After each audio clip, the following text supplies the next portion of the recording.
Nepal memanas, demo Gen Z renggut puluhan nyawa. Apa yang sebenarnya terjadi? Nepal diguncang gelombang demonstrasi berdarah yang berujung pada lengsernya Perdana Menteri Sharma Oli. Aksi protes yang meluas ini menyebabkan pembakaran sejumlah gedung pemerintah, termasuk gedung parlemen. Sedikitnya, 22 orang tewas dan lebih dari 100 lainnya luka-luka dalam bentrokan dengan aparat keamanan. Akar dari krisis ini adalah meningkatnya ketidakpuasan publik terhadap elit penguasa yang dinilai hidup mewah di tengah kemiskinan yang melanda sebagian besar rakyat.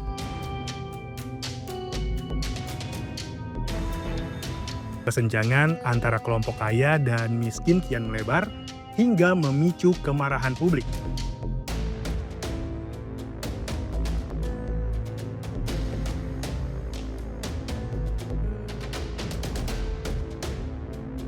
Istilah Nepo Kids, plesetan dari nepotisme, menjadi viral di media sosial Nepal menjelang demonstrasi besar pada hari Senin. Istilah ini digunakan untuk menyindir anak-anak pejabat tinggi yang menikmati kemewahan berkat koneksi keluarga, bukan prestasi.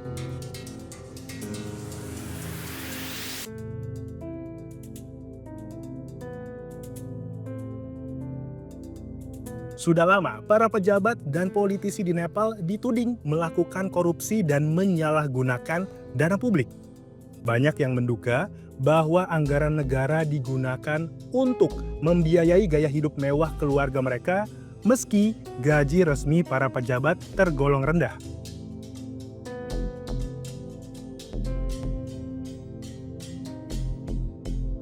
Di media sosial seperti TikTok dan Instagram, beredar video yang memperlihatkan anak dan kerabat pejabat berpergian ke luar negeri, berpose dengan mobil mewah, dan mengenakan busana desainer ternama. Fenomena ini semakin memperkuat kemarahan publik.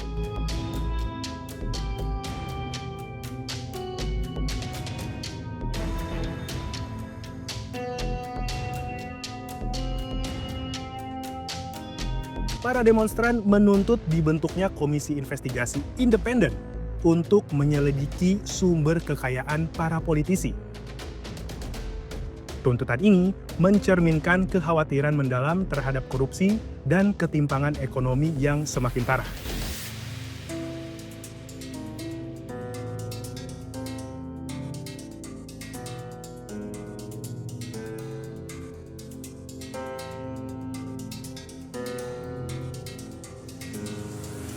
Nepal, dengan pendapatan per kapita tahunan sekitar 1.400 US dollar atau 23 juta rupiah, merupakan salah satu negara termiskin di Asia Selatan.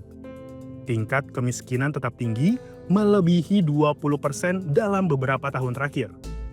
Sementara itu, pengangguran di kalangan pemuda juga sangat mengkhawatirkan, mencapai 32,6% pada 2024. Jauh lebih tinggi dibandingkan dengan India yang berada di angka 23,5% dengan data yang diambil dari Bank Dunia.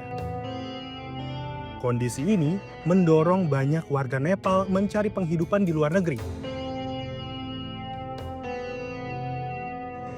Pada 2021 contohnya, sekitar 7,5% penduduk Nepal tinggal di luar negeri. Bandingkan dengan hanya 1% di India dan 3,2% di Pakistan.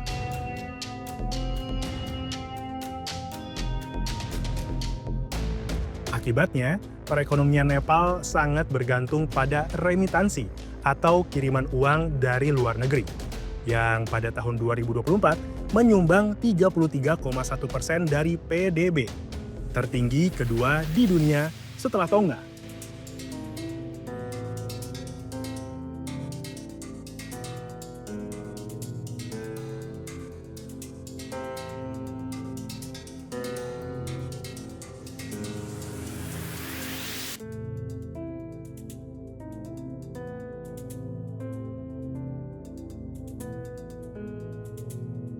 Ketimpangan juga terjadi dalam kepemilikan lahan. Meski telah dilakukan berbagai reformasi, sekitar 10% rumah tangga terkaya menguasai lebih dari 40% lahan. Sedangkan sebagian besar penduduk miskin, terutama di pedesaan, hampir tidak memiliki tanah sama sekali.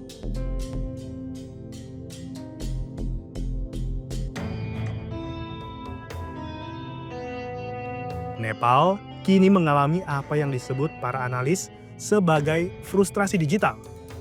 Fenomena serupa yang sebelumnya terjadi di Bangladesh, yakni perpaduan antara kekecewaan atas korupsi, inflasi, pengangguran, dan politik dinasti yang kemudian meledak menjadi aksi kolektif.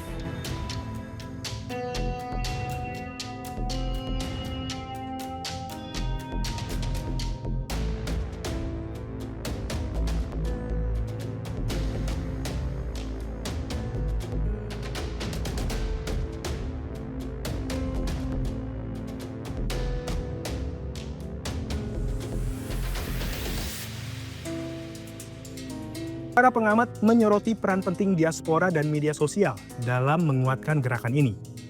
Aktivisme digital yang marak di platform-platform daring telah melampaui dunia maya dan memicu mobilisasi massa di jalan.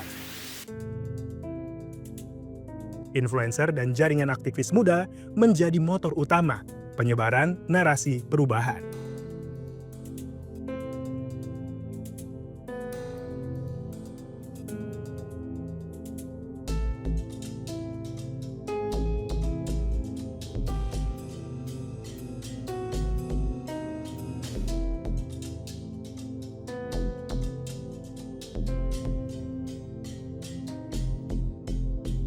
Di balik demonstrasi ini, tersimpan kemarahan antar generasi. Kaum muda Nepal melihat kelas politik sebagai kelompok yang egois dan korup, yang gagal menangani masalah-masalah mendesak seperti inflasi dan juga pengangguran.